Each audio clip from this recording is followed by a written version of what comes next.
comenzar contándonos un poco sobre su formación en psiquiatría.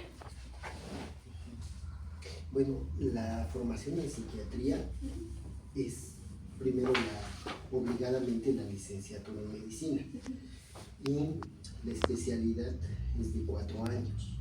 Entonces yo hice mi carrera en medicina y después mi especialidad en psiquiatría entre el 2004 y 2008. Entonces desde ese tiempo estoy dedicado, digamos, a mi trabajo como psiquiatra. ¿Y tiene, aparte de la psiquiatría, alguna otra formación? Tengo cursos diplomados en sexología, en psicoanálisis como tal, nada más. No tengo, digamos, otra formación así particular, ¿no? Okay. ¿Y cómo ha sido su experiencia con los pacientes que requieren pues, medicación psiquiátrica? Bueno, hay que considerar muchas cosas. Hay un estigma, un prejuicio de que los psiquiatras estamos como para recetar medicamentos, o de que los psiquiatras solamente sabemos recetar medicamentos. Hay un prejuicio de que si tu situación mental es así, te ve el psicólogo, pero si ya rebasa, te ve el psiquiatra. No, son estigmas, son prejuicios, es desconocimiento. La psicología y la psiquiatría no son diferentes niveles de lo mismo. Entonces, si tu paciente está así de mal, lo ve el psicólogo, pero si ya rebasa este límite, lo ve el psiquiatra. No, pues no es lo mismo, son disciplinas distintas. Cuando se dice que si el médico o si el psiquiatra pues solamente sabe recetar medicamentos o está más para recetar medicamentos, bueno, es una falacia. Porque obviamente para que yo prescriba un medicamento, no es nada más el hecho de que yo tenga un título y una cédula, sino que también debo conocer el efecto del medicamento, debo tener experiencia en el manejo del medicamento y obviamente debo de saber hacer una exploración, algo que llamamos una semiología de los síntomas del paciente para poder determinar el tipo de tratamiento que voy a prescribir. Entonces, si un paciente me dice que tiene insomnio, bueno, no es que el psiquiatra nada más diga, para decir, tómate esto. No, debes de investigar. Por eso es que hay un prejuicio de que los psiquiatras solamente estamos más como para recetar medicamento. Sí, pero para que yo prescriba un medicamento, no es nada más el hecho de la carrera de medicina, es el compromiso que tienes a la hora de poner tu nombre, tu prestigio, tu experiencia, tu cédula al recetarle algo a alguien. No es como si tú me dijeras, bueno, yo tengo dolor de panza y me receta algo el médico. No, pues el médico te tiene que revisar y no te va a dar el mismo tratamiento si tienes gastritis a que tengas dolor por una apendicitis. Son cosas totalmente distintas. Pues en una apendicitis no te van a dar medicamentos para el dolor, aunque tengas dolor, ¿sí? Pero es parte del manejo. Entonces, es lo mismo, bueno, no exactamente lo mismo, pero algo parecido pasa con las enfermedades mentales. No es que el psiquiatra solamente sepa recetar, prescribir medicamentos, no. O sea, tiene que haber algo que se llama semiología, tiene que haber algo que sea la exploración de los síntomas del paciente para que yo diga, ¿sabes qué? En este caso, sí prescribo un medicamento o no prescribo un medicamento, y prescribo tales porque espero tales efectos, tales beneficios, ¿sí? Y eso hace a la práctica, digamos, del psiquiatra. No nada más el recetar en automático en cuanto yo escucho que el paciente se queja de esto o del otro. No es lo mismo que un paciente tenga alucinaciones por epilepsia, en donde doy este medicamento, a un paciente que tenga alucinaciones por esquizofrenia. El tratamiento es distinto. Entonces no es nada más en automático, tienes esto y te receto, ¿no? Ahora, todo depende de la práctica también de cada uno. En el caso de algunas enfermedades, como el trastorno bipolar o la esquizofrenia, lo que se llaman psicosis, bueno, en algunas enfermedades es imprescindible y tienes que prescribir un medicamento por más. Literalmente es inevitable, ¿sí? En el caso de algunos pacientes, por ejemplo, que tenga estrés postraumático, que tenga lo que se llama trastorno de estrés postraumático complejo, o sea, no nada más tiene estrés postraumático, tiene depresión, tiene ansiedad, ¿no? Prácticamente el paciente te va a demandar que le recetes algo, o viene contigo porque necesita que le recetes algo. Un paciente con TOC, con trastorno obsesivo compulsivo, no se puede intervenir también tan fácilmente en cualquier modalidad de psicoterapia. Si es un TOC moderado o grave, no puedes intervenir hasta que los medicamentos no hayan apaciguado un poco los síntomas, ¿sí? En el caso, por ejemplo, de depresión o de ansiedad, es mi práctica, no digo que la hagan todos los psiquiatras, pero al menos en mi práctica yo que le digo al paciente, ¿sabe qué? Le recomiendo que tome el medicamento.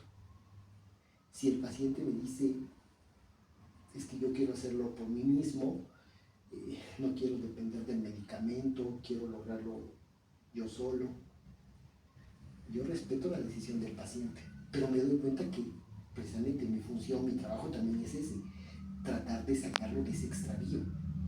Tú no puedes decidir que no requieres el medicamento tan fácilmente, precisamente porque no se puede ser juez y parte. Entonces, precisamente por eso voy con el psiquiatra, ¿no?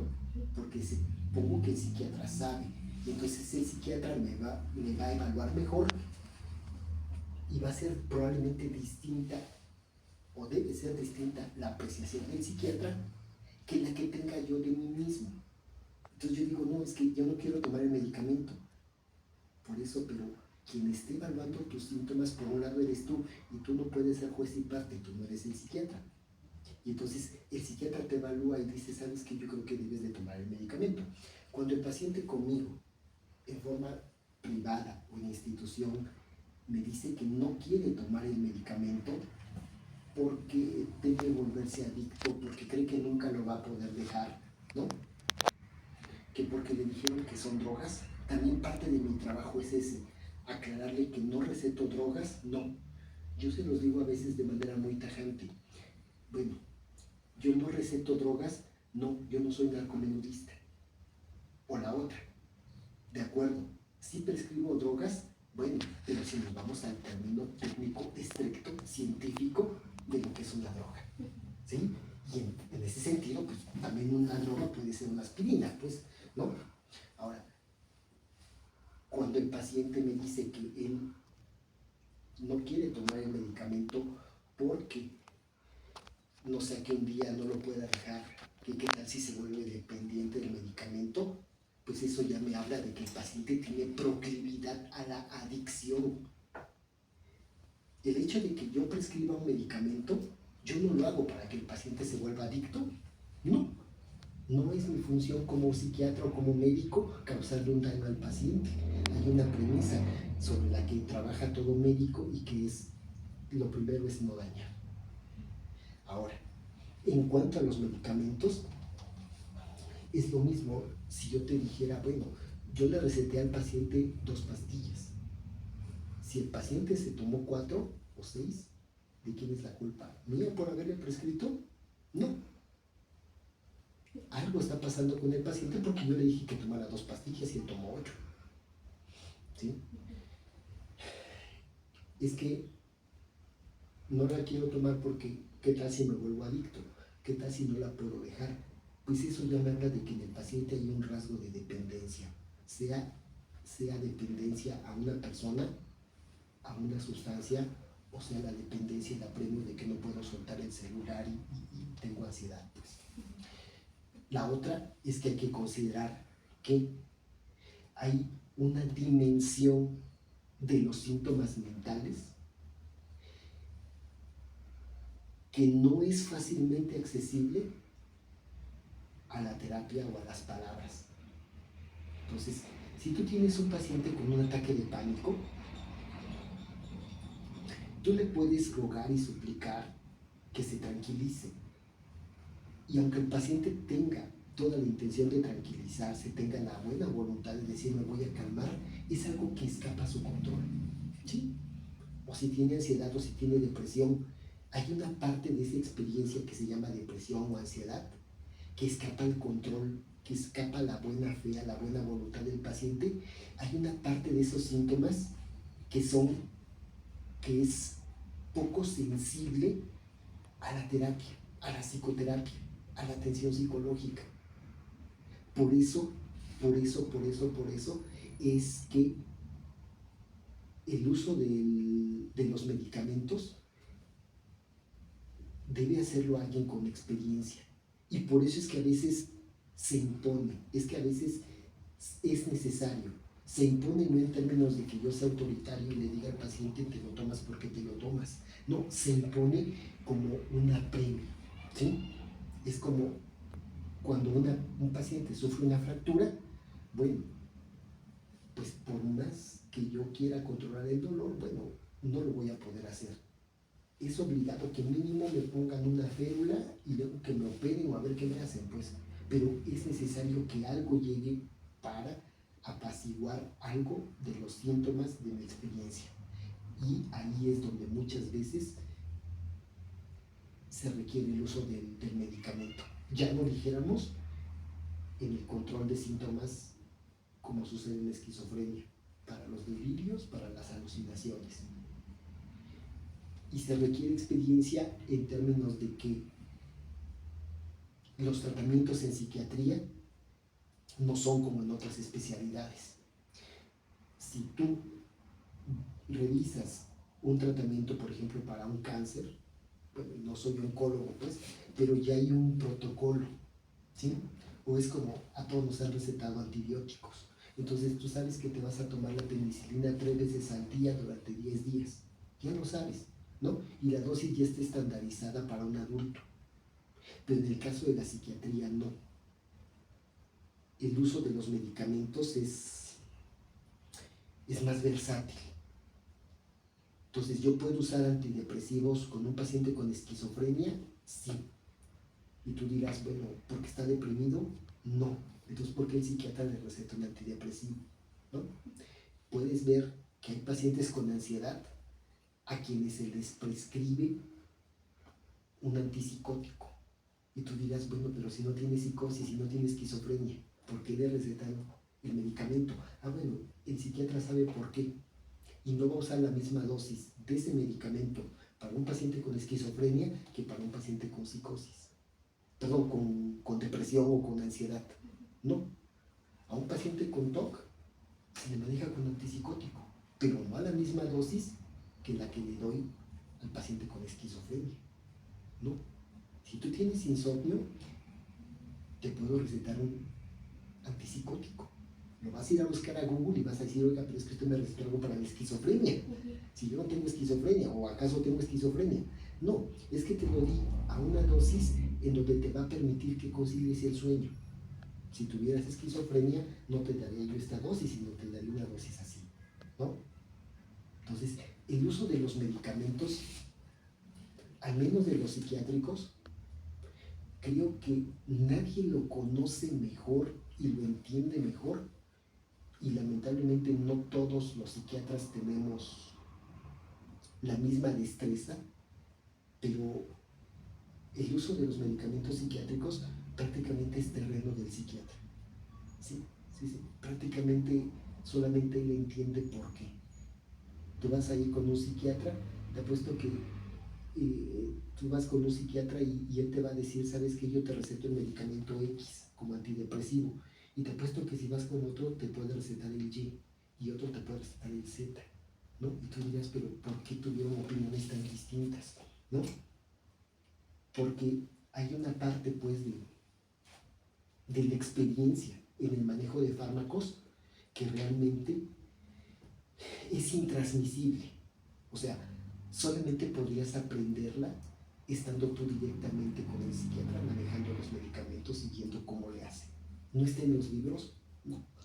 No aparece en los libros, no. No te lo enseñan propiamente en la escuela, no. Muchas veces uno lo aprende de la propia experiencia. Por eso es que verás que un paciente con estrés postraumático, bueno, no es una psicosis el estrés postraumático, pero a lo mejor el psiquiatra le receta un medicamento para la esquizofrenia, ¿no? O un paciente con trastorno bipolar, tú vas a ver que los manejamos con estabilizadores del ánimo. Bueno, le llamamos estabilizadores del ánimo, pero muchos de ellos son medicamentos para la epilepsia. Y el paciente dice, bueno, pero ¿por qué me recetan esto si yo no soy epiléptico? No, usted tiene trastorno bipolar, pero si uso este medicamento es precisamente por la versatilidad del propio medicamento, ¿no? Que se puede emplear para muchas cosas. Si vemos un niño con trastorno desafiante oposicionista, o un niño con trastorno bipolar, o un niño con esquizofrenia, o un niño que a lo mejor es muy agresivo, por cualquiera que sea la razón, porque viene de una familia muy caótica, tú vas a ver que el psiquiatra a lo mejor le receta antipsicótico. Y vas a decir, oiga, pero pues no tiene esquizofrenia, ¿por qué le receta a un niño de 7 años medicamento para la psicosis? Ah, no, es que en ese caso lo estoy usando para disminuir su agresividad. Esas son parte de los prejuicios, de los estigmas, de las fantasías,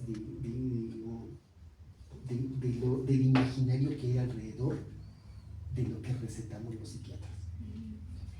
Bueno, hace un rato, ¿estás segura? No, bueno, a mí me surgió una duda. Por ejemplo, en caso de que, como usted menciona, usted prescriba una dosis menor, pero el paciente la consuma en dosis más alta, ¿qué pasaría? Bueno,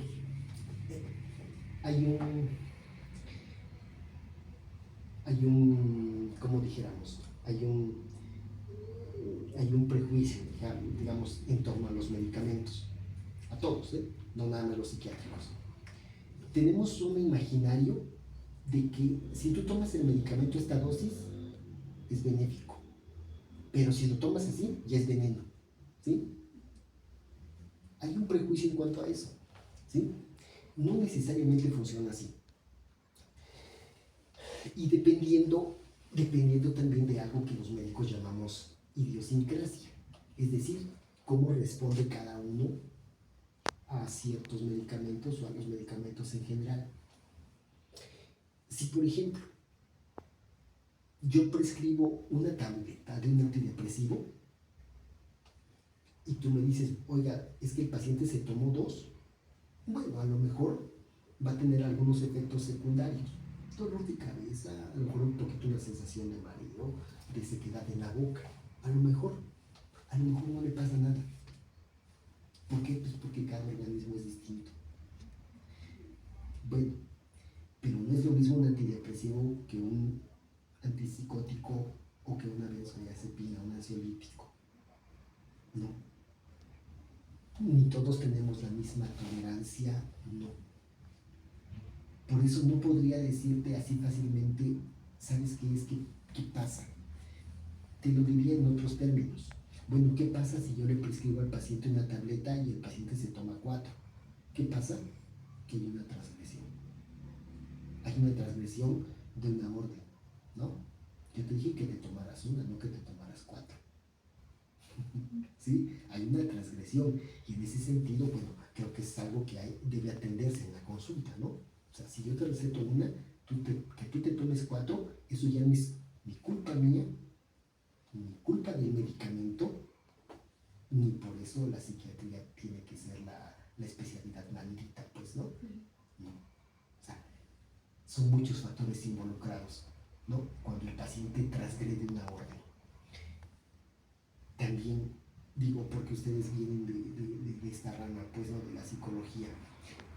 También les diría yo que hay personas, es mi opinión, hay personas que en cierta forma necesitan del medicamento, pero lo necesitan porque hay una condición íntima, mucho, muy profunda, que los hace ser dependientes o de algo o de alguien, ¿no? Es como si yo te dijera, ¿sabes qué? Es que siempre cargo mi Biblia acá. Pues el problema no es la Biblia, a lo mejor algo pasa en mí que me hace cargar la Biblia acá, pues, ¿no? Como pasa ahora con algunas subjetividades, pues, o sea, no puedo dejar el teléfono porque, ¿no? Que me quiten el teléfono me vuelve loco, pues, ¿no? Hay personas que pueden sostenerse de ahí, sostenerse de tener una etiqueta de paciente mental, de paciente psiquiátrico. Hay pacientes que se sostienen de estar tomando un medicamento, ¿no? Como si el medicamento se hubiera convertido en una prótesis, pues que no pueden, a la que no pueden renunciar. ¿Eso es problema del medicamento? ¿Es culpa del medicamento? No. ¿Es culpa del psiquiatra? No, tampoco de la psiquiatría, menos. Pero es parte del estigma, pues, ¿no? De que de repente no tomes ese medicamento porque te vas a volver dependiente, pues, y luego no vas a poder dejar. Es el caso por caso, es ver lo que sucede con cada paciente, por qué le prescribes o no le prescribes el medicamento. Bueno, hace un momento comentaba usted que necesitaba como que realizar un proceso antes de recetar el medicamento, como para conocer más al paciente, la semiótica, semiología, la semiología. Este proceso, ¿cómo es o cómo lo lleva usted? Es que la psiquiatría es una especialidad médica. Y es que la medicina se basa en un método científico. Entonces, si, por ejemplo, se te presenta un paciente, supongamos que es una mujer, ¿no? Es una mujer joven, ¿no? Bueno, si esta persona se presenta con un dolor en el vientre, yo tengo que hacer un procedimiento que se llama semiología, que es precisamente el método que yo tengo para averiguar por qué tiene ese dolor en el vientre. ¿Es su vesícula? ¿Es su páncreas? ¿Tiene colitis? Tengo que averiguar qué tal si está embarazada. ¿Le puedo prescribir en ese momento un medicamento? No lo sé. ¿Qué tal si está embarazada? Entonces, la semiología es esa exploración, esa investigación, esa indagación que haces del paciente, preguntándole si hay antecedentes en su familia, en su propia persona, que si consume una sustancia, que si está enfermo de otra cosa, bla, bla, bla, bla, bla. Todo lo que forma parte de algo que llamamos historia clínica, ¿sí? Y entonces no nada más es preguntarle, sino también el médico se basa en la revisión del paciente, lo que se llama exploración. Entonces, si la paciente mujer viene con un dolor en el vientre, yo tengo que averiguar si es su apéndice o si es su vesícula o si es un embarazo, ¿sí? Y para eso tengo que revisar y tengo que palpar y tengo a lo mejor que auxiliarme de algún medio diagnóstico. Le tomo una radiografía, le tomo un ultrasonido, una tomografía, le hago estudios de sangre, ¿sí? La semiología es ese método, digamos, que empleamos o que debemos emplear para precisamente averiguar qué tiene el paciente y poder dar un diagnóstico y un tratamiento.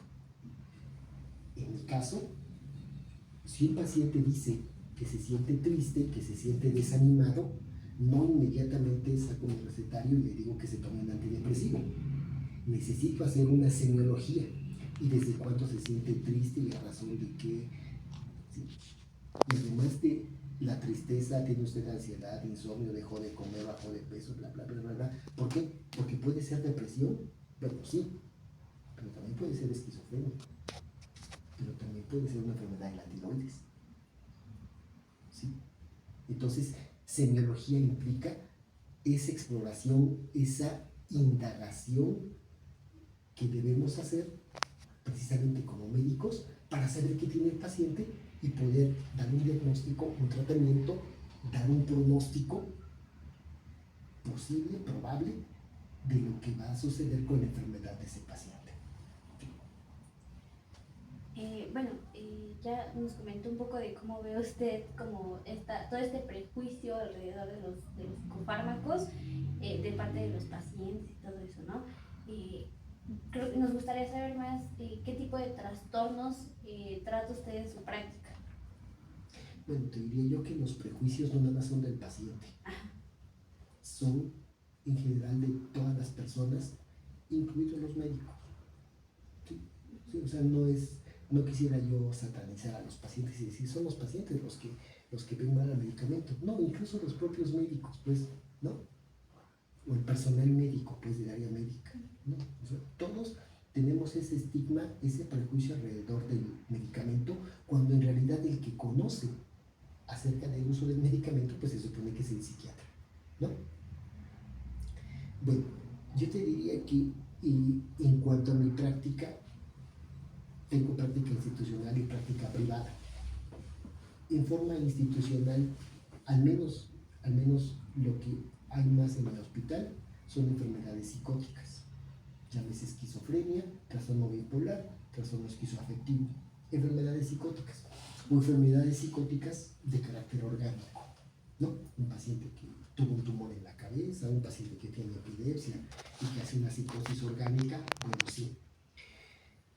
Y en forma privada, digamos, quizás lo que más frecuentemente veo yo son trastornos afectivos, depresión y ansiedad, que hay una diversidad, hay todo un abanico de enfermedades, bueno, sí, o sea, trastorno obsesivo compulsivo, trastornos del espectro autista, estrés postraumático, sí, que hay enfermedades menos frecuentes, ciclotimia, distimia, bueno, sí, pero básicamente pues se supone que el psiquiatra es el convocado, es el especialista que debe atender todo lo que se llaman enfermedades mentales. Y ahí sí, de lo más frecuente, enfermedades psicóticas, trastornos afectivos, depresión, ansiedad, y en menor proporción todas las demás. Okay. ¿Y usted considera que hay como alguna diferencia entre el estigma que tienen los que tienen como algún trastorno psicótico a los que tienen como un trastorno más afectivo? ¿O considera que es igual? No, fíjate que tienes razón, y es muy inteligente tu pregunta. Tenemos el prejuicio, la idea de que la enfermedad psicótica como que es más grave, ¿no? Y como que es más desastrosa, o como que el paciente con enfermedad psicótica, cuidado, porque es peligroso. Y no necesariamente es así, al contrario. O sea, un paciente con esquizofrenia probablemente sea más victimizable que cualquiera de nosotros, más que ser peligroso. Que hay pacientes con esquizofrenia que pueden cometer actos violentos, eso es cierto.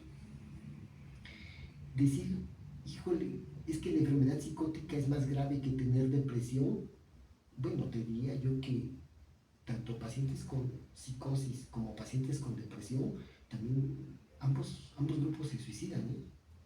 ¿Sí? Dar el diagnóstico de esquizofrenia verdaderamente da un pronóstico desastroso y entonces el paciente literalmente ya no va a poder hacer nada en la vida, ya no va a poder trabajar ni cuidar a sus hijos, no necesariamente, ¿no? Entonces sí existe un prejuicio en cuanto a la enfermedad psicótica y la enfermedad, digamos, afectiva como la depresión o la ansiedad, ¿no? No, en el caso de los pacientes con depresión o con ansiedad o con estrés postraumático o con fobias, ¿no? O con TOC, ¿no? El tratamiento también no siempre es tan fácil, tan sencillo. Y no es que un paciente con depresión no sea peligroso, también puede tornarse peligroso. No es algo común, no. Pero una madre deprimida puede matar a sus hijos en una depresión, claro que sí, o se puede suicidar también, ¿no? A veces puede ser más fácil que tú estabilices a un paciente con esquizofrenia a que estabilices a un paciente con TOC, ¿sí? ¿Sí? Hay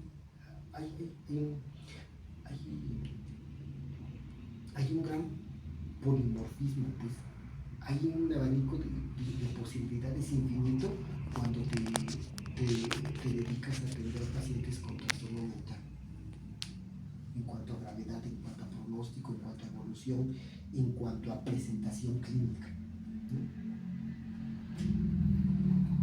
Y bueno, hablando un poquito más de la medicación en estos dos trastornos, bueno, tipos de trastornos, ¿considera como que al momento de medicar alguno de ellos como que sea más resistente a la idea de tomar psicofármacos o que de igual manera como que depende más de la persona, no tanto del trastorno? Creo que sí, depende más de la persona que del trastorno, ¿sí? Y a lo mejor, creo que donde de entrada puedes encontrar a veces más resistencia es en el paciente con trastornos afectivos, precisamente porque cree que puede solo, ¿no? Precisamente porque se envalentona y de repente se extravía y considera que no requiere medicamento, pues. Yo me topo con esas historias, pues, de que es que yo no lo quiero tomar porque me voy a volver adicto, ¿no? Es que luego no lo voy a poder dejar, ¿no? Es que me dijo el psicólogo o el psiquiatra que íbamos a esperar un mes y si yo no mejoro de la ansiedad, entonces me manda al psiquiatra para que me recete algo, ¿no? A veces creo que encuentras más resistencia en personas con trastornos afectivos, pero tienes razón, o sea, depende más de la personalidad, sí.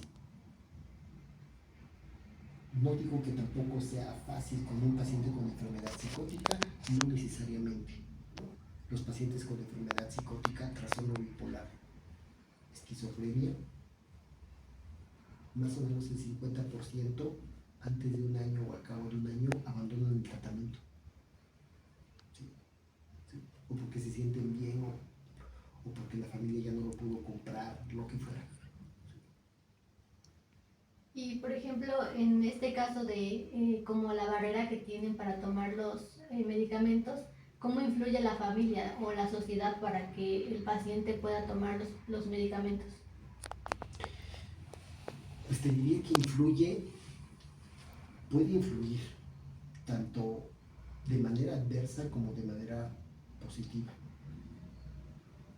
Digo, si yo soy el papá y tengo el prejuicio de que el medicamento psiquiátrico es una droga, pues entonces no voy a permitir que a mi hijo con TDA le receten un neuroestimulante, ¿no? Entonces, eso va a actuar de manera desfavorable para un chico con TDA, ¿sí?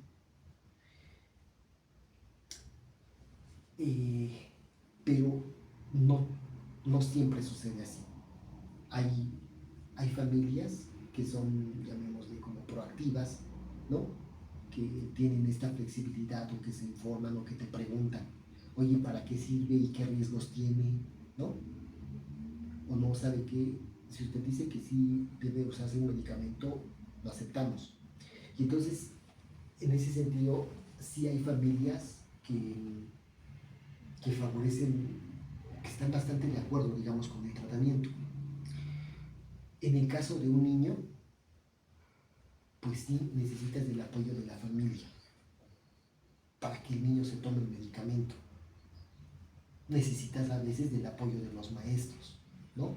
O sea, hay maestros que sí están de acuerdo con el tratamiento, con el medicamento, y entonces a lo mejor si el papá o la mamá pues no le pueden dar el medicamento, a lo mejor el maestro en la escuela sí puede decir, ¿sabe qué? A mí preséntenme una receta, preséntenme un resumen, ¿no? Un certificado de que el niño está tomando el medicamento y yo me encargo de que lo tome, ¿no?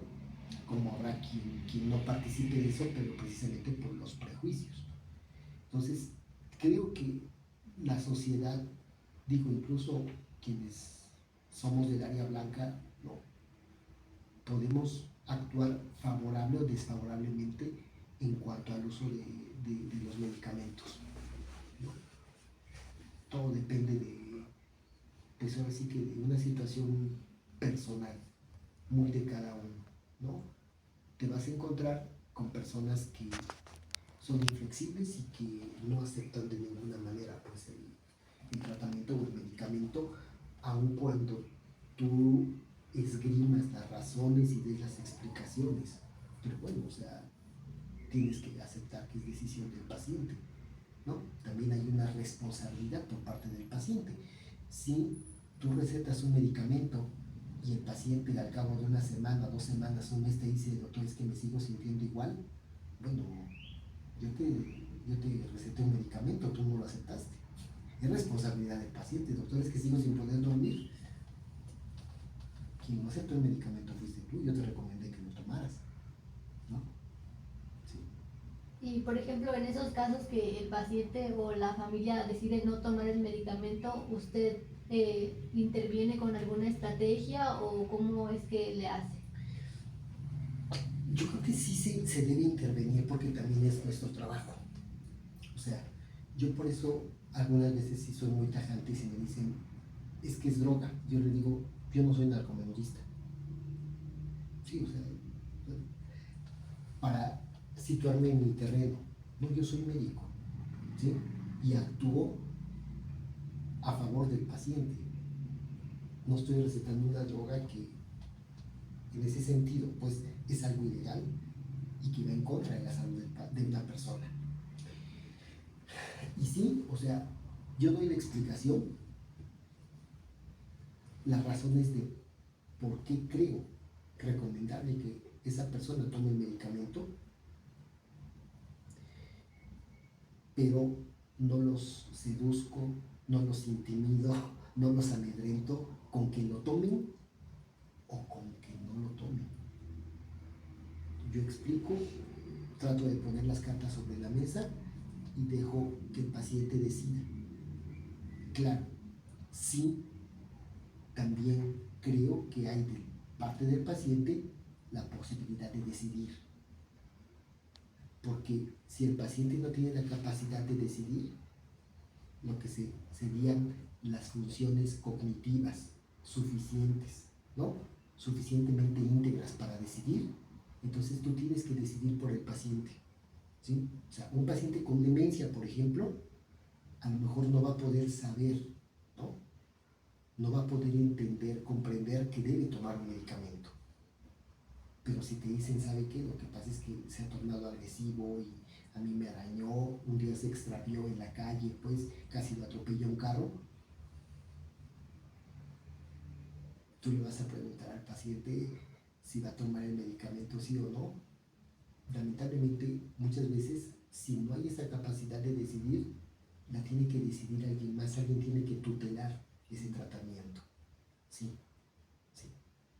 Por eso digo, debes de tener un panorama amplio de por qué el psiquiatra maneja el medicamento, cómo lo hace, cómo lo decide, por qué lo decide. ¿Sí? No es una tarea sencilla, creo que no, pero sí debemos trabajar al final de cuentas a favor del paciente, pero también respetando su autonomía, pues su decisión. Para mí, algunos pacientes que me dicen, ¿sabe qué, doctor? No quiero tomar el tratamiento. Bueno, de acuerdo, no lo tomes, ¿no? Bueno, pero tendremos que trabajar de una u otra manera para mejorar tu situación, ¿no? Pero cuando el paciente tiene la capacidad, digamos, de decidir, ¿no? Cuando tiene suficiente claridad, digamos, de lo que está pasando, o al menos la claridad suficiente para entender por qué sí o por qué no le recetamos un medicamento. Y como un poquito aparte de, bueno, comentaba que si el paciente no quiere o no forma como una adherencia con el medicamento, ¿qué otras estrategias o herramientas utiliza usted para mejorar el trastorno que se esté tratando? Bueno, lo que pasa es que hay que considerar que el tratamiento de los trastornos mentales no depende nada más del uso de un medicamento, ¿no? O sea, y hay enfermedades, digamos, en las que el uso de un medicamento, la prescripción de un tratamiento, es tu piedra angular, es tu base. Enfermedades psicóticas, ¿sí? Bueno, ¿Es lo único que habría que hacer con el paciente? No. O sea, no nada más le tendría yo que prescribir el medicamento, sino tendría yo que valorar, ¿no? O que dar, que ofrecer atención psicológica o psicoterapia, ¿no? Y hay otras estrategias, digamos, como el hecho de intervenir con la familia, intervenir con los maestros, ¿no? Cuando se trata de niños y adolescentes, ¿no? Intervenir con la familia como para poder mejorar la condición del paciente. Que hay otro tipo de intervenciones que en un momento dado, en algunas condiciones se pueden usar, bueno, sí, la estimulación magnética transcraneal o la terapia electroconvulsiva. Bueno, sí. Tú tienes que conocer no solo la enfermedad y cómo diagnosticarla, cómo tratarla, conocer los medios, digamos, que tienes a tu alcance y que están al alcance, digamos, de esa familia, de ese paciente, a final de cuentas, para tratar de lograr o la curación o una remisión suficiente de los síntomas del trastorno, ¿no? Sabemos que la esquizofrenia hasta ahorita es incurable. Bueno, pero tendrías que echar mano, ¿no?, de lo que tengas a tu alcance para que el paciente pueda mejorar, ¿no? Depresión, bueno, sabemos que el paciente puede requerir un tratamiento largo, pero en general el pronóstico es favorable para ellos. Si el paciente requiere psicoterapia, requiere medicamento, si fuera mi salud yo diría, pues sí, que también me hagan esto y que me apliquen lo otro, ¿no? Al fin y al cabo no es mi salud y yo quisiera restablecerme. Se supone que ahí debemos concordar tanto el paciente, la familia como nosotros, pues. Y por ejemplo, en el trabajo que usted hace, ¿también se apoya con psicoterapeutas?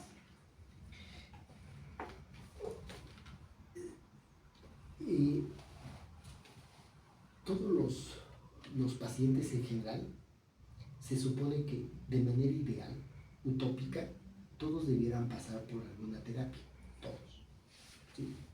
Todos idealmente. Pero también la cuestión de la psicoterapia no es algo que se prescriba, ¿sí?, que se ordene, pues, ¿sí? La cuestión de la psicoterapia, en mi opinión, depende también de una decisión del paciente. O sea, yo puedo recetar un medicamento, bueno, sí, ¿no? Pero el hecho de entablar, digamos, ¿no?, una psicoterapia donde el paciente va a plantear a lo mejor situaciones privadas, íntimas, que a lo mejor han sido secretas mucho tiempo, toda su vida, ¿no? Que a lo mejor el paciente no tiene el interés o el deseo de plantear en una terapia, no es algo que se pueda prescribir o que se pueda obligar o imponer al paciente. No, la psicoterapia ahí sí conlleva una decisión del paciente, ni siquiera es mía, ni siquiera es del psicoterapeuta, creo yo debe ser del paciente, ¿sí? Digo, en el caso, digamos, de lo que sucede muchas veces, particularmente en área blanca, o vamos pues, muy particularmente en psicología, tienes que llevar una psicoterapia y te la imponen, no es una forma ética, creo yo, de llevar una psicoterapia, que yo lleve una psicoterapia de esta manera impuesta, de esta manera obligada, ¿no? De esta manera, digamos, institucionalizada, porque es parte de los requisitos para que yo tenga un título, ¿no? No, la psicoterapia creo que no se rige bajo el modelo, o totalmente no se rige bajo el modelo médico de la prescripción, ¿no? O sea, si tú tienes una apendicitis, yo te voy a prescribir que te hagan una cirugía, ¿no? Pero ahí es inevitable, no hay de otra, pues te tienen que operar y quitar el apéndice, no hay de otra, ¿sí? Y va a ser más fácil que tú digas, pues sí, ¿no? O sea, no puedes decir, me quedo con mi apendicitis toda la vida, no. Pero en el caso de la psicoterapia, ¿sí?, es algo que no se sujeta a ese tipo de modelo médico de la prescripción, de la orden, de la exposición, pues, ¿no? Si tienes un bebé enfermo, pues ni modo, ¿no? O sea, le tienes que dar el medicamento a lo mejor un poco forzado, pues sí, pero es por el bienestar del niño, ¿no? La psicoterapia no se ajusta a ese modelo, general, pues debemos de, ¿no? Debemos de prescribirla, digamos, debemos de recomendarla, más que prescribirla. Debemos de recomendarla, de sugerirla al paciente, ¿no? Pero es decisión del paciente, no es decisión de nosotros. ¿Y ha trabajado con pacientes que mantienen tanto el tratamiento con usted como con el psicólogo o el psicoterapeuta? Sí, depende mucho de la práctica de cada uno. O sea, yo sí atiendo pacientes que vienen, digamos, derivados de algún psicólogo o de alguien con quien están llevando psicoterapia. Y si es así, yo solamente me limito a prescribir un medicamento si lo creo necesario y si el paciente lo acepta. Habitualmente, bueno, nos mandan precisamente, si alguien lo manda así, pues es porque lo más probable es que el paciente sí esté permeable, digamos, a tomar un tratamiento. Depende mucho de la práctica de cada uno. No todos los psiquiatras ofrecen psicoterapia, no. Hay quien se limita nada más a decir, ¿sabes qué? Le recetó algo al paciente y ya, ¿no? En lo personal, en mi práctica, pues yo hago los dos tipos de intervención. Me dedico más a psicoterapia que digamos que a recetar medicamentos. Tengo pocos pacientes en mi práctica en quienes el seguimiento depende exclusivamente del tratamiento, del medicamento. Pues, o sea, atiendo pocos pacientes con esquizofrenia o con enfermedades psicóticas en donde no hay de otra, pues más que el medicamento, o demencia, en donde sí se requiere medicamento. Pero digo, depende de la práctica de cada uno, depende de la experiencia, depende de la formación que tengamos cada uno, ¿no? Pero técnicamente el psiquiatra debiera estar capacitado, no solamente para la prescripción de medicamentos, para el diagnóstico de las enfermedades, sino la carrera nos ofrece los elementos básicos para la psicoterapia, pero no todos nos desarrollamos más en esa parte, pues, o no todos a lo mejor somos tan partícipes, ¿no? De la psicoterapia o de hacer psicoterapia, ¿no? ¿Quieres preguntar? Bueno, y en este caso cuando como los derivan así los psicólogos, ¿usted trabaja en conjunto con los psicólogos o prefiere trabajar cada quien por solo? Yo trabajo de manera individual, digamos. O sea, si viene alguien que lo atiende algún psicólogo o psicóloga, yo me parece que es lo ético, yo no interrogo, no pregunto, no juzgo el trabajo de la persona que esté trabajando con el paciente, no, precisamente para delimitar, ¿no? Delimitar la razón por la que me buscaron y lo que esté atendiendo, pues, con otra persona. No sería ético, digamos, preguntarle al paciente qué te dijo la psicóloga y tú qué le contestaste y yo creo que esto, no, al contrario, pues, me limito todavía más, pues, en cuanto a mi intervención, precisamente para no hacer un manejo muy tergiversado, pues, de cada paciente, ¿no? Y que entonces yo le diga blanco y el psicólogo le dijo que negro y el hermano que también, o el tío, o la abuelita le dijo que verde, ¿no? No es lo ético. Creo que hace rato, no sé si entendí bien, usted también maneja como un tipo de proceso psicoterapéutico con sus pacientes. Sí, lo que yo hago, digamos, pues sí, es digamos que trato de trabajar como psiquiatra. Es decir, y si bien, o sea, sí, una parte de mi trabajo o lo que puede parecer como que más evidente, más ostensible es la prescripción de medicamentos, sí, pero no es todo lo que hay que ofrecerle al paciente. Y en lo personal, pues yo tengo, digamos, sí, muchos pacientes me buscan, pero para psicoterapia, tomen o no tomen el medicamento. O sea, tengo pacientes que vienen conmigo a terapia y a quienes no les receto medicamento, ¿sí? O sea, porque el paciente no quiso o porque yo creí que a lo mejor no era recomendable en ese momento o el paciente no lo necesitaba, ¿no? pero vienen a terapia y los atiendo. Igual, la condición mental también está sujeta a mil factores, pues.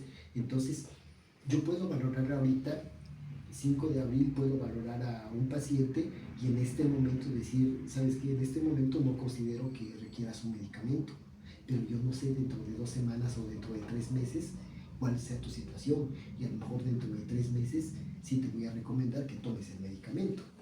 Como igual, o sea, puede venir el 5 de abril y yo le receto 2 o 3 medicamentos al paciente porque tiene ansiedad o tiene depresión.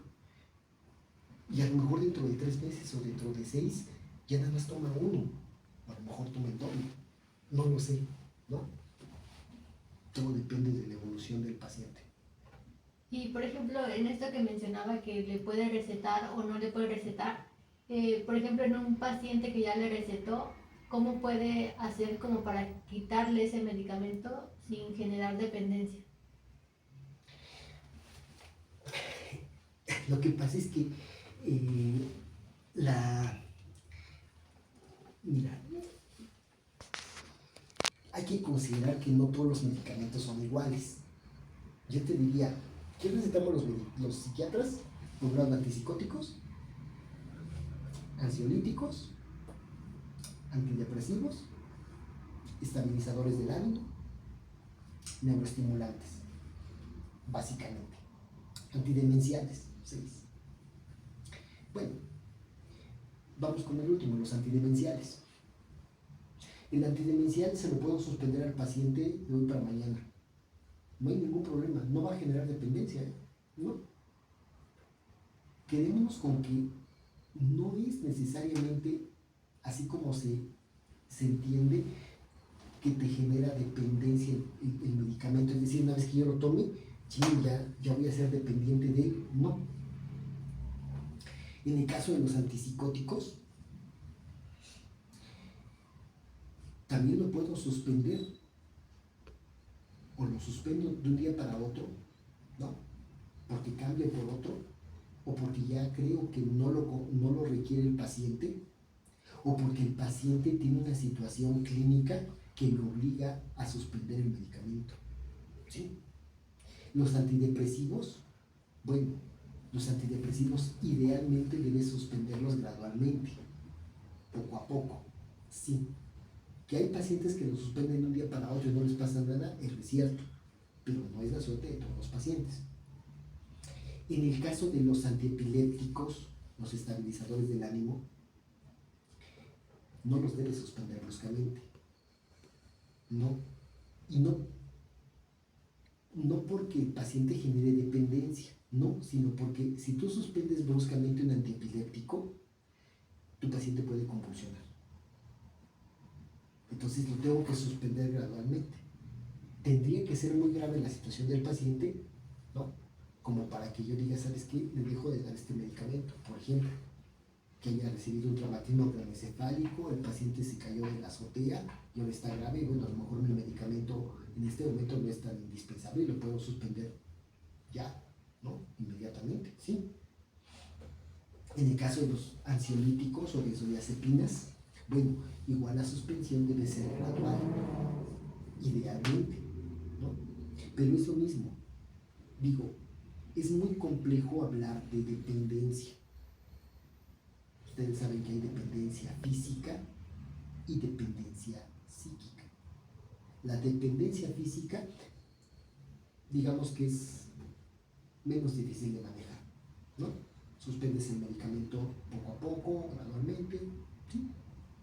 Pero cuando hay dependencia psíquica, yo te diría, cuando hay dependencia psíquica, eso no depende del medicamento, ¿no? O sea, ustedes lo saben. Alguien que busca consumir una sustancia, les cuento cosas reales, ¿eh? Pero yo supe de casos de que en Oceánica quemaban, tostaban la cáscara del plátano para fumarla como si fuera marihuana. ¿Sí? O sea, hay un carácter impetuoso, pues, apremiante cuando hay una dependencia a consumir. Ustedes seguramente han sabido de algún alcohólico que termina tomándose un perfume, porque pues también tiene un alcohol, pues, ¿no? Sí. Alguna vez una chica, una adolescente me decía, es que fumo hashish, y yo dije, bueno, o sea, en México hay hashish, no hay hashish que yo sepa. No, le llamaba hashish a las cenizas de la marihuana, y ella lo consumía, ¿sí? Entonces, la cuestión de la dependencia es un campo, es un tema demasiado extenso, ¿no? No depende únicamente del medicamento, ¿no? Digo, sí hay medicamentos psiquiátricos que se pueden suspender y no pasa nada, sí. Que algunos los deben de suspender gradualmente, bueno, también, ¿no? Pero no es así como plantearlo de manera tan cuadrada, digamos, de que hay que suspenderlo para que no genere dependencia, no necesariamente. Yo tengo pacientes, son personas ya adultas, mayores, ¿no? Estas, digamos, adultas mayores, que están tomando un ansiolítico, una benzodiazepina. Y aunque ha habido el intento por retirar el medicamento, ¿qué ha pasado?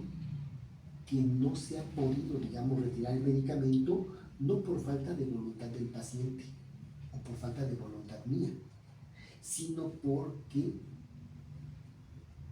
creo yo, el envejecimiento del cerebro va alterando los circuitos y eso hace que el paciente requiere el medicamento. Entonces, aunque el paciente lo quisiera dejar, lo deja y deja de dormir. ¿Sí? Y ahí es donde se puede crear ese estigma, ¿no? Ese prejuicio de que luego no lo vas a poder dejar. No, es que a lo mejor tu situación es la que hace que sea muy complicado dejar el medicamento, ¿no?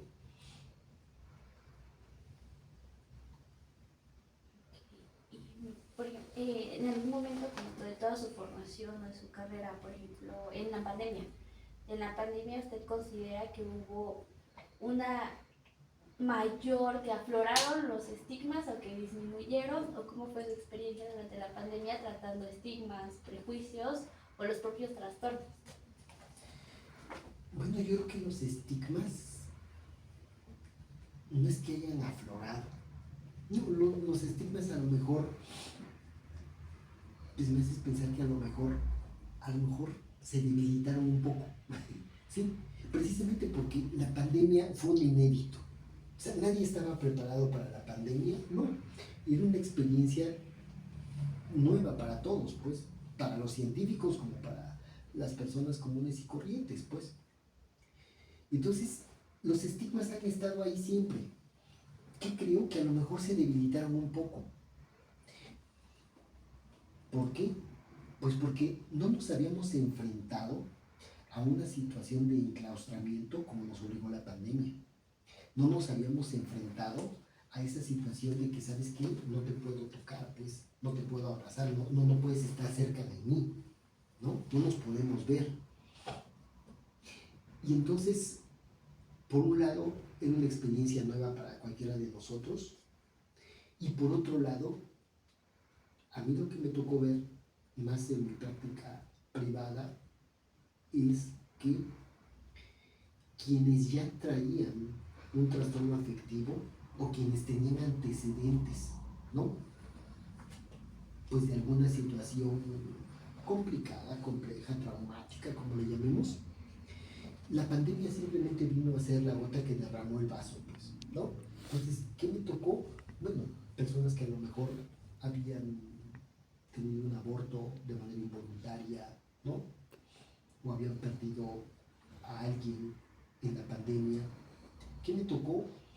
A lo mejor pacientes que tenían el antecedente de abuso sexual y el hecho de estar sometidos a esta dinámica de la pandemia simplemente precipitó que desarrollaran depresión, ansiedad, pues, ¿no? Y a lo mejor era algo que estaba ahí latente nada más, ¿no? En ese sentido es que creo que en cierta forma se debilitaron los prejuicios porque no había de otra, pues había que recurrir al psiquiatra. ¿Sí? también, usted desde su experiencia, ¿cómo ha visto que influyen las redes sociales en los estigmas o en todos los prejuicios que a veces se dan en los videos, en las redes sociales? Creo que influye tanto de manera favorable como desfavorable, pero las más de las veces desfavorable. Desfavorable porque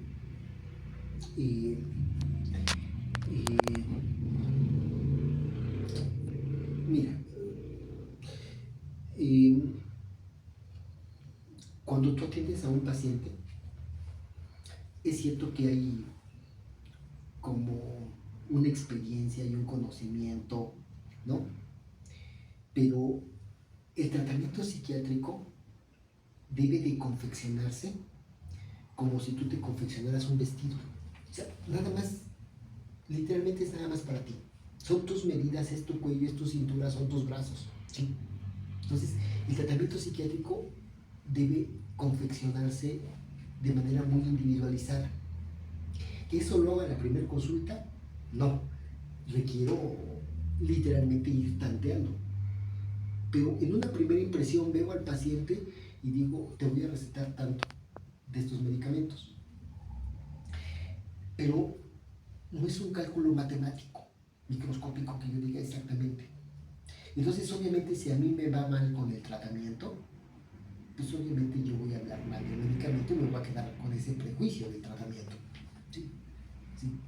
En ese sentido, pues, las redes sociales o los estigmas, pues, no ayudan al tratamiento de las enfermedades mentales, ni por supuesto ayudan al trabajo del psiquiatra, pues. En ese sentido, no. Tengo un paciente con autismo, es un chico de 16 años, que mide como unos 74, unos 76, ¿no? Y entonces los papás dicen, ¿sabe qué? La primera vez que le recetaron medicamento, pues estaba todo bloqueado. Bueno, a lo mejor, precisamente, pues es una práctica humana. O sea, yo soy falible, pues puedo equivocarme. Y a lo mejor no lo hice de mala intención, pero yo mismo le pude haber recetado y a lo mejor, particularmente, esta dosis que pensé que le iba a servir al paciente, resulta ser que lo adormiló. ¿Sí? Y ahorita es un paciente que toma dosis altas de diferentes medicamentos.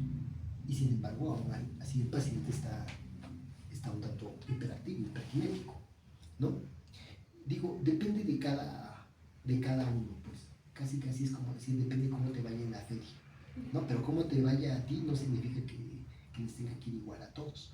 En ese sentido, pues creo que las redes sociales pueden actuar de manera favorable y desfavorable, pero sobre todo desfavorable para el trabajo que hacemos los psiquiatras o para el beneficio que en un momento dado te puede brindar un medicamento.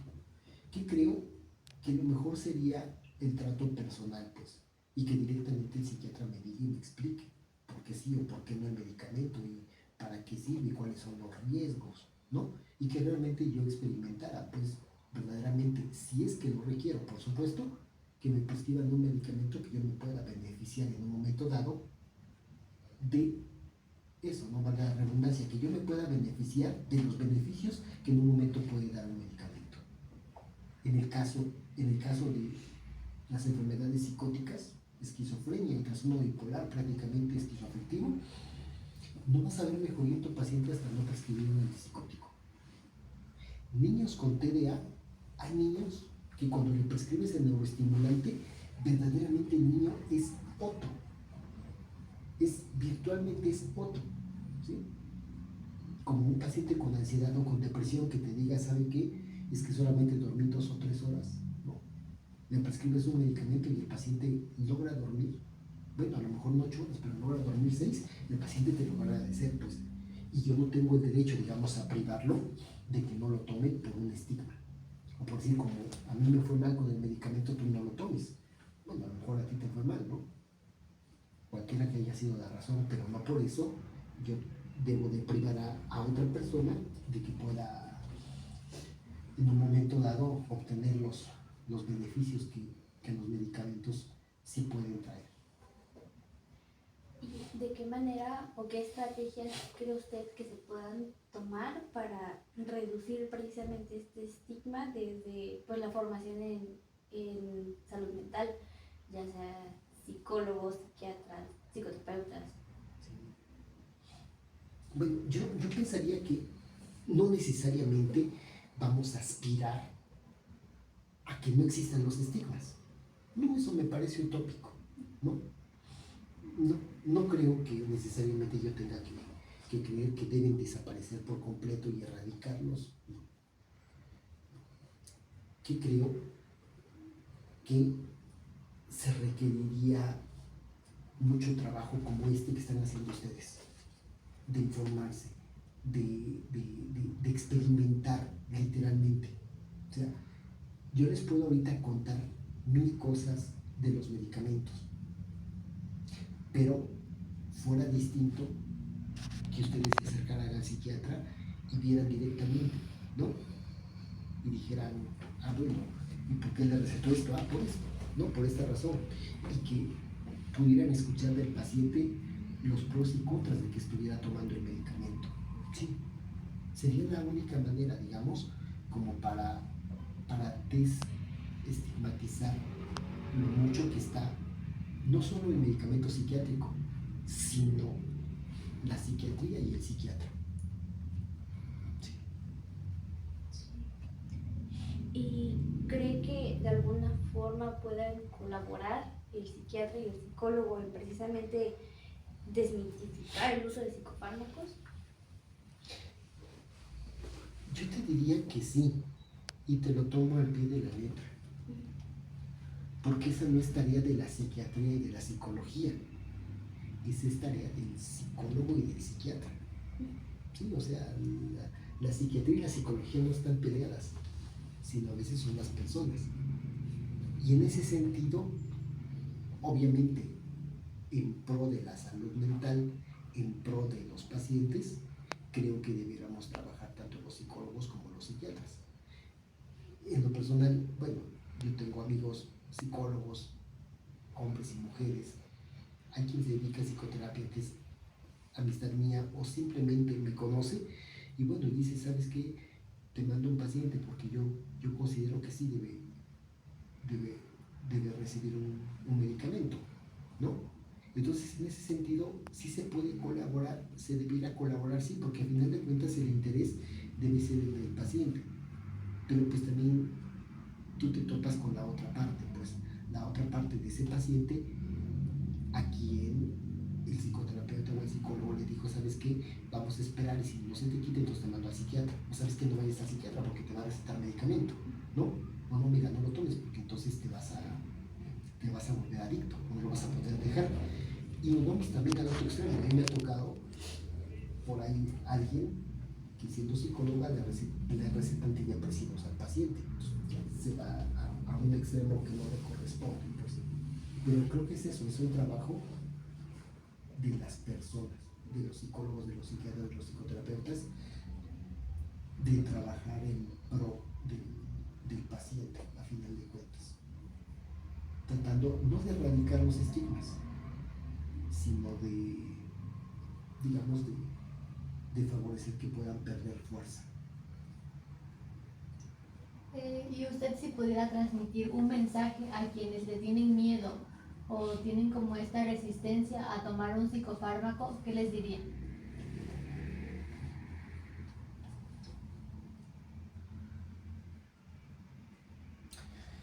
Es una pregunta muy difícil, ¿no? Porque lo que se me ocurre es contestar que a lo mejor puede sonar egoísta de mi parte, pero lo hago por los pacientes. Les digo, ¿sabe qué? Le pido un voto de confianza, tome el medicamento. Es que me dijeron que, bueno, vamos a regularlo. Ahorita le estoy recetando media pastilla o una. No sé si usted va a necesitar 2 o 3, pero no es todo el tratamiento. sea, usted va a llevar psicoterapia, o va a llevar esto, va a hacer lo otro, va a hacer aquello, ¿no? Porque tampoco busco sacralizar el medicamento, santificarlo y ponerlo en un pedestal y decir que depende únicamente del medicamento que el paciente mejore, no. Pero digo, tampoco me voy al extremo de tratar de seducir o de intimidar o de amedrentar al paciente, de amenazarlo con que sabes que si no lo tomas, olvídate, viene la catástrofe. No, respeto su autonomía, su libertad del paciente como para decidir por el tratamiento. Pero creo que sería eso, ¿no? Pedirle un voto de confianza al paciente para que tome un medicamento.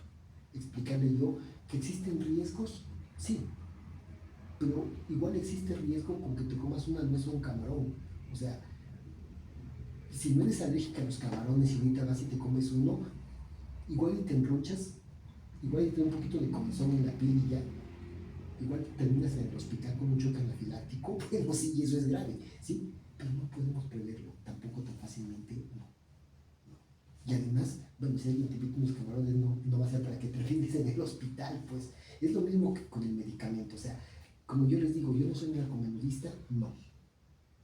No, el narcomenudista trabaja de manera ilegal y lo hace obteniendo una ganancia monetaria, pues, ¿no? Yo lo hago porque soy médico y porque mi interés es el beneficio del paciente, por eso le prescribo el tratamiento. No le prescribo el tratamiento para decir, quiero que se vuelva adicto y que nunca lo pueda dejar, no. Si no puede dejar el paciente un medicamento, o es la propia enfermedad, o es una situación muy íntima, muy personal del paciente, o a lo mejor hasta incluso yo mismo he fracasado en mi tratamiento. He fracasado y a lo mejor he favorecido, ¿no?, que el paciente se aferre, pues, ¿no?, a que solamente con el medicamento está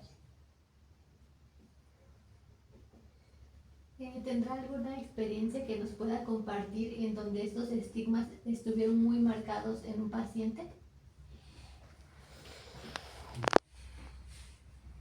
Pues quizás la primera que ahorita se me viene a la mente, este chico con autismo,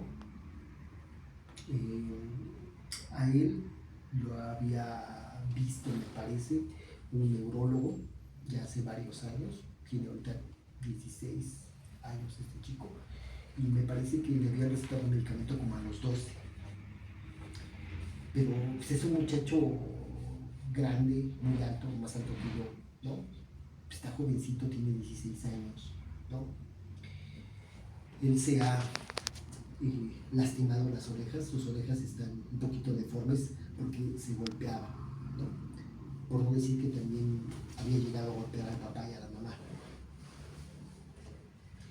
Y en la familia había este cierto prejuicio en cuanto a, es que ya una vez le recetaron medicamento y andaba así, todo letárgico, ¿no? Literalmente como borrachito, ¿no?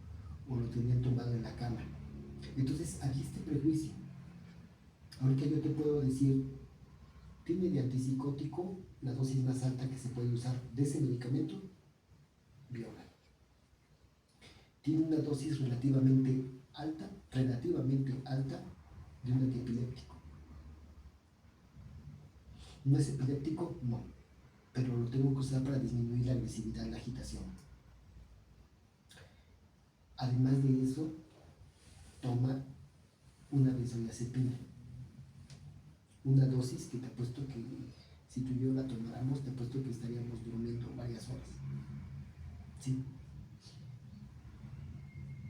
Y creo que en la familia se pudo erradicar, a lo mejor, o se pudo debilitar mucho el estigma, porque tenían esa idea de que es que va a estar sedado todo el día. No necesariamente. Ahora la mamá se sorprende porque dice, ¿sabe qué? Bueno, la agitación a lo mejor es una vez a la semana, pero no diario, ¿no? Y la última vez que este chico tuvo un episodio de agitación, ya solamente así como que, bueno, no es poca cosa, pero así como que lanzó la leche y arrojó algo, pero se lastimaba, se golpeaba la cabeza, golpeaba los papás, ¿no? Entonces, bueno, ahora la mamá dice, bueno, sí, es que el medicamento sí le ha ayudado, ¿sí? Quizás esa fue una de las experiencias que tendría yo en cuanto al uso del medicamento y el estigma, pero requiere ese trabajo, pues, de informar a la familia, sí de plantearle los riesgos, sí le dije a la familia cada vez que le aumenta el medicamento, ¿sabe qué? Es probable que en los primeros días lo vea usted adormilado, un poquito como cansado, como con sueño, ¿no? ¿Sabe qué? Sí puede pasar, que a lo mejor literalmente yo no le calcule bien y que a lo mejor el paciente esté durmiendo toda la mañana. Oiga, pero si es así, también usted debe informarle, no suspender el medicamento, no decir, pues es que le va a ir mal y los medicamentos así como que son una droga maldita. No, el medicamento se tiene que ir ajustando, que ir regulando. Y aunque ahorita toma, no sé, 8 o 10 pastillas al día, eso no significa que necesariamente toda la vida los va a tomar así. A lo mejor logramos estabilizar algo de las funciones, ¿no?, cerebrales, y a lo mejor ahorita toma 12, 20 pastillas al día, pero a lo mejor dentro de 3 o 4 meses a lo mejor ya toma 8 o 10. Puede ser, ¿no? No lo sabemos, todo depende de la evolución del paciente, pues, ¿no?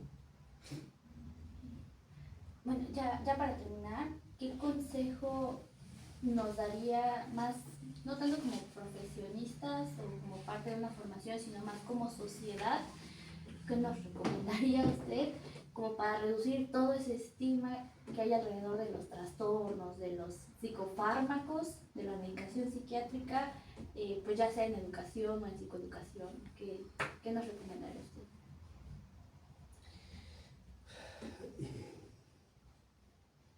Yo creo que puede haber 1000 recomendaciones. No digo que una sea mejor que la otra o que simplemente esta vaya a ser eficaz, pues que si haces esto va a funcionar. Pero yo creo que la psiquiatría, por no decir que los psiquiatras, no, creo que la psiquiatría como disciplina tendría el derecho de ser reconocida, ser conocida, ¿no? Y que no te quedes tú como sociedad con la idea de que es que los psiquiatras recetan drogas, es que los medicamentos te vuelven adicto, es que luego no lo vas a poder dejar, es que el paciente va a estar tumbado todo el día. No, creo que la psiquiatría tendría ese derecho a ser conocida, literalmente a ser experimentada, pues, a ser experimentada en términos de que yo te puedo decir que sí, he tenido estudiantes de psicología que se han acercado a mí directamente a ver un paciente psiquiátrico y han visto cómo prescribo los medicamentos, ¿no? Y entonces se van con otra idea, cambia su idea de que es que yo pensé, es que yo creía, es que yo me imaginaba, es que a mí me dijeron, ¿no? Entonces, en ese sentido es que creo que la recomendación podría ser esa, ¿no? Conocer realmente la psiquiatría, como ustedes se están acercando, conocer la psiquiatría particularmente, ¿no?, lo que implica, lo que conlleva el uso de los psicofármacos para poder tener, digamos, un juicio más justo, digamos, hacia nuestro trabajo, pues, ¿no? Tampoco es mi tarea sacralizar, santificar los medicamentos, ¿no? También los medicamentos conllevan riesgos, sí, como todo en la vida, ¿no?